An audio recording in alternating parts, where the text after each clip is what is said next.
శ్రీకృష్ణ పరబ్రహ్మణే నమః. అరుణాయ నమః, అచలాయ నమః, రమణాయ నమః, రామకృష్ణాయ నమః, శ్రీదత్త గురుభ్యో నమః. మనం రోజుకొక శ్లోకం శివానందలహరి చెప్పుకుంటున్నాం. మీరు ఉత్సాహం చూపిస్తే సౌందర్యలహరి కూడా ఒక్కొక్క శ్లోకం చెప్పుకుందాం. నారాయణీయం కూడా చెప్పుకోవచ్చు. కానీ మీ తరఫు నుంచి ఏదైనా ఉత్సాహం వస్తే నాకు కూడా చెప్పాలని ఉత్సాహం కలుగుతుంది. శ్రీకృష్ణ పరబ్రహ్మణే నమః. ఈరోజు 31వ శ్లోకం. నాలం వా పరమోపకారకమిదం త్వేకం పశూనాం పతే పశ్యన్ కుక్షిగతాన్ చరాచరగణాన్ బాహ్యస్థితాన్ రక్షితుం సర్వామత్యపలాయనౌషధమతిజ్వాలాకరం భీకరం నిక్షిప్తం గరళం గళేన గళితం నోద్గీర్ణమేవ త్వయా. నాలం వా పరమోపకారకమిదం త్వేకం పశూనాం పతే పశ్యన్ కుక్షిగతాన్ చరాచరగణాన్ బాహ్యస్థితాన్ రక్షితుం సర్వామత్యపలాయనౌషధమతిజ్వాలాకరం భీకరం నిక్షిప్తం గరళం గళేన గళితం నోద్గీర్ణమేవ త్వయా. నాలం వా పరమోపకారకమిదం త్వేకం పశూనాం పతే పశ్యన్ కుక్షిగతాన్ చరాచరగణాన్ బాహ్యస్థితాన్ రక్షితుం సర్వామత్యపలాయనౌషధమతిజ్వాలాకరం భీకరం నిక్షిప్తం గరళం గళేన గళితం నోద్గీర్ణమేవ త్వయా.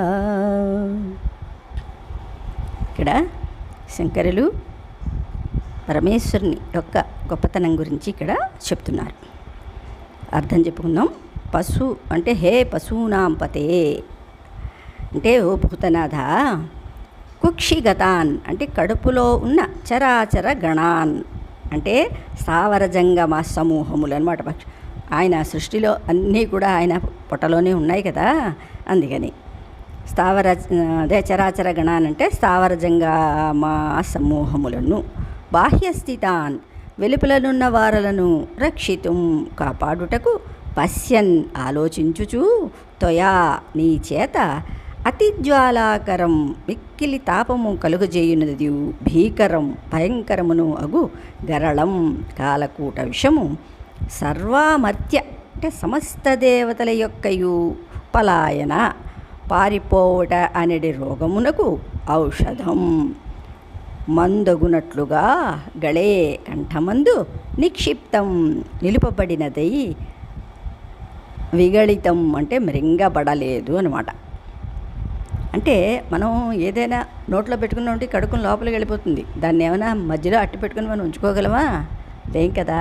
కానీ పరమేశ్వరుడు ఆయన చేతిలో ఉంది కాబట్టి ఎక్కడ ఏది పెట్టాలో ఆయనకి తెలుసు. అది మృంగబడలేదు. నోద్గీర్ణమేవా అంటే వెడల ఉమియబడలేదు అంటే బయటికి కూడా రాలేదు. పరమోపకారకం మిక్కిలి ఉపకారకమైన ఇదం ఏకం ఇది ఒక్కటియే నాలం వా చాలదా అన్నారు. అంటే పరమేశ్వరుడి యొక్క గొప్పతనాన్ని చెప్పడానికి ఇది ఒక్కటి చాలదా అంటే సముద్రం చిలికినప్పుడు అన్నీ కూడా మంచి మంచివన్నీ వచ్చినప్పుడు అందరూ పంచుకున్నారు. విషయం వచ్చేసరికి అందరూ పలాయనం చితగించారనమాట. అది అలాగే మనకి ఏ కష్టం వచ్చినా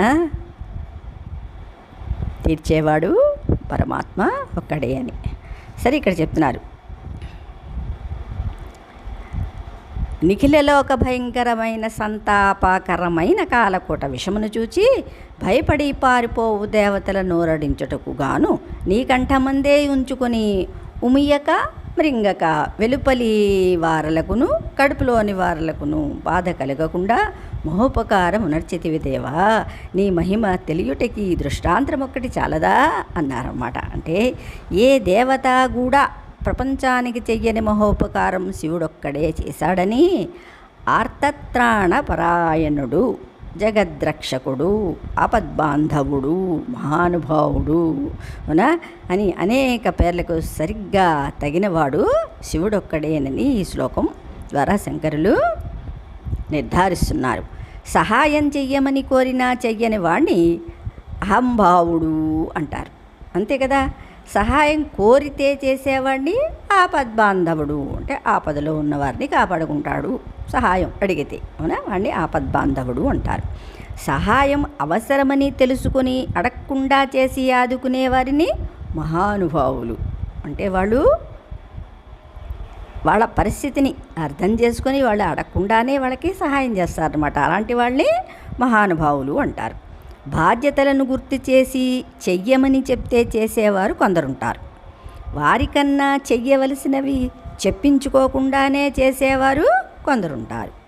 ఈ రెండో రకం వారినే ఆత్మీయులు అంటారు. అంటే ఏదైనా మనకి అవసరం కలిగిందనుకోండి, వాళ్ళంతటా వాళ్ళు వచ్చేసే మనకి సహాయం చేసేస్తూ ఉంటారన్నమాట. ఇలాంటి వాళ్ళని ఆత్మీయులు అంటారు.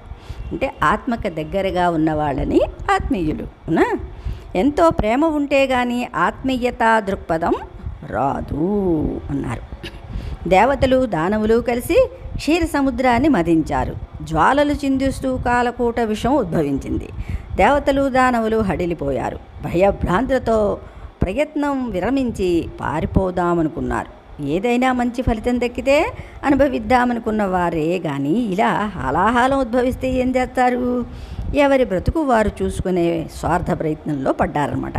అప్పుడు శివుడు ఆ హలాహలాన్ని తాను భక్షించి దేవదానవులందరినీ రక్షిద్దామనుకున్నాడు. కానీ ఆ విషాన్ని మృంగితే లోపల కుక్షిలో సకల చరాచర ప్రాణికోటి ఆహుతి అయిపోతుందేమో అనే ఉద్దేశంతో అటు లోపల ప్రాణికోటి, ఇటు బయట దేవదానవులు అందరూ రక్షింపబడడం కోసం ఆ విషాన్ని మృంగి లోపలకు పోనీయకుండా కంఠం వద్దనే నిలిపివేశాడు. ఇంతటి సమయస్ఫూర్తి, ఇంతటి దయాగుణం, ఇంతటి తెగింపు, సాహసం, ఆర్తత్రాణపరాయణత్వం ఎవరికి ఉంటాయి?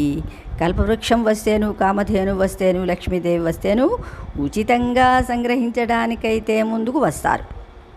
కానీ ఇలా హాలాహలం వస్తే పూర్తిగా మృంగకుండా బయటకు ఉమ్మివేయకుండా కంఠం వద్దనే నిలిపి అందరినీ కాపాడే రక్షణ గుణం, ఉపకార గుణం ఎవరికి ఉంటుంది?